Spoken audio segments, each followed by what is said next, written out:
ఈరోజు సేవ అనేది మరి ఎగతాళి అయిపోయింది. సేవ అనేది ఏమైపోయింది, మరి ఎగతాళి అయిపోయింది. సంఘానికి ఒక క్రమం అనేది, ఒక కట్టుబాటు అనేది లేకుండా, మనుషులు దేవుని చిత్తానికి లోబడకుండా మరీ దారుణంగా 12, 16 సంవత్సరాలకే సంఘానికి నాయకులుగా ఉన్నారు చాలామంది.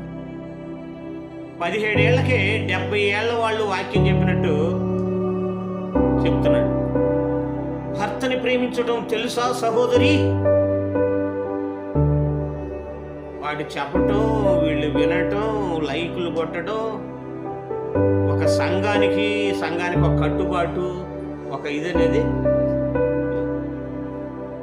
తల్లిదండ్రుల మధ్య సమస్య వస్తే 18 ఏళ్ల కుర్రోడు తల్లిదండ్రులకు న్యాయం చెబితే ఏమంటారు? నీ వయసు ఎంత? నోరు మూసుకొని పక్కకెళ్ళంట. తల్లిదండ్రులకి మంచి చెడులు 18 ఏళ్ళకి చెబుతుంటేనే తల్లిదండ్రులు వినరు. నీకెందుకురా పెద్దోళ్ళ గొడవ అని. మరి అలాంటిది సంఘం ఎంత గొప్పది ఉండాలి?